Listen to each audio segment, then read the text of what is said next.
direction Reykjavik sur une terre toujours aussi aride. J'ai décidé d'aller voir l'auberge de jeunesse dans laquelle j'avais réservé.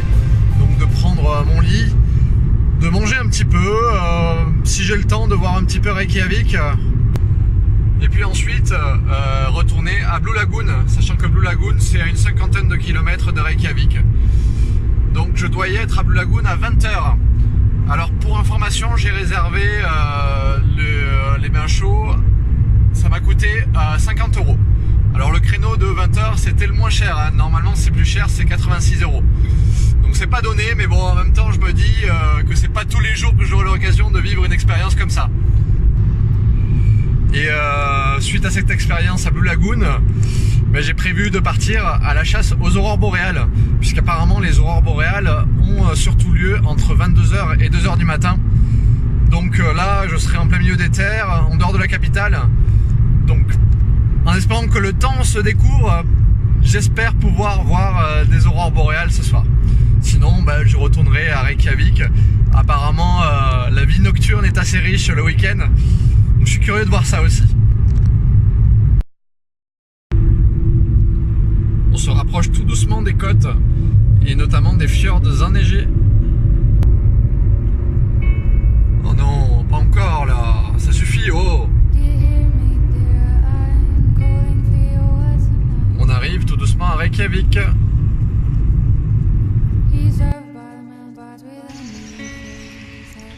Alors a priori ce serait ici que je dormirais, mais là j'en suis pas trop sûr, donc je vais aller vérifier.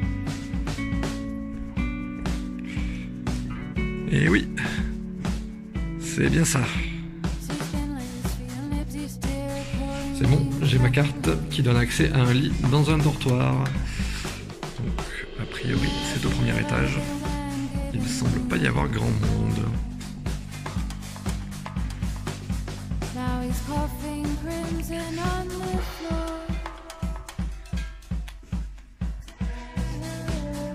Et voilà, nous y sommes.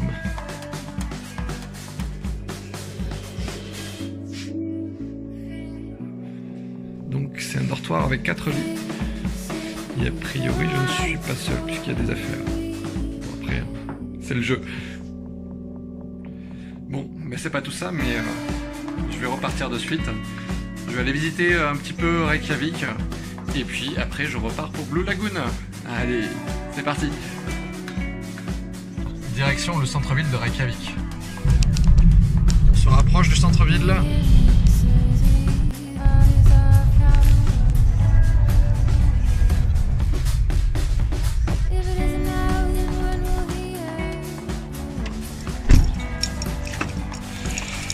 Je suis garé à l'attaque de Reykjavik.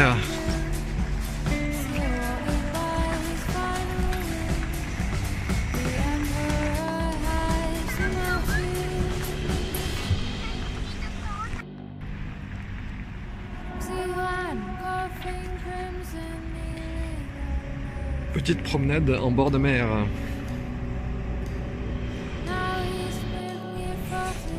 Bon, c'est pas tout ça, mais il faut vraiment que je trouve à manger. Pour tout vous avouer, j'ai juste mangé un milkshake ce matin à l'aéroport. Je n'ai absolument rien mangé depuis. Et sachant que j'ai dormi que 2 heures, il va falloir à un moment donné que je reprenne un peu d'énergie. J'arrive dans une rue plus animée.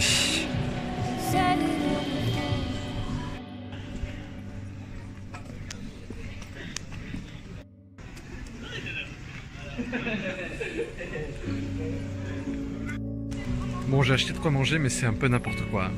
Donc j'ai pris quoi? Un Fanta et des Pringles. Il faut dire que la nourriture est vraiment chère ici. Le moindre petit paquet de chips, ça coûte environ 4 €. C'est quand même énorme. Donc bon, je vais boire mon Fanta, je vais manger mes Pringles et éventuellement je me prendrai autre chose après. Ça me fait penser aux maisons qu'on peut voir à Disneyland.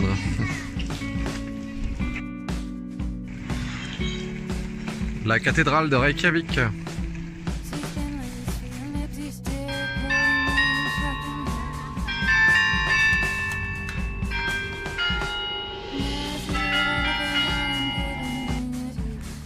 Alors, soit dit en passant, j'ai quand même l'impression que le ciel se découvre.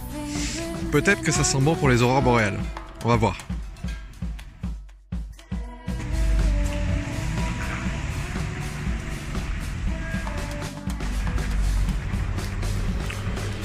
Je savoure mes Pringles.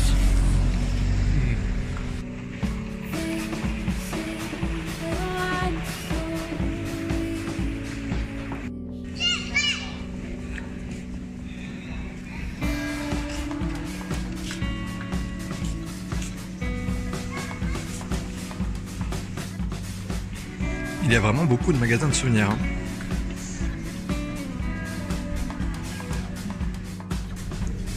Ça fait quand même 16 € la pizza. Et juste le midi en plus.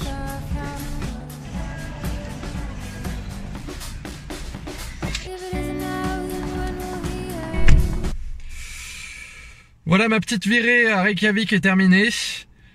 Bon, c'est une petite ville tranquille, très colorée, très sympathique. On prend du plaisir à s'y promener. Franchement, ça a été très agréable. Après, il n'y a pas vraiment de patrimoine historique. Ça s'explique par le fait que les constructions d'époque étaient plutôt en bois, donc elles n'ont pas tenu avec le temps. Et puis, il faut savoir aussi que l'Islande, elle a beaucoup ramassé. Entre les diverses éruptions, puis les maladies du genre peste, l'Islande a eu beaucoup de mal à se développer durant le Moyen-Âge, et elle s'est vraiment développée que récemment. Donc maintenant que j'ai terminé mon petit tour, je vais retourner à Blue Lagoon pour ma réservation à 20 h. Et j'ai hâte de vivre cette expérience. Allez, à plus tard!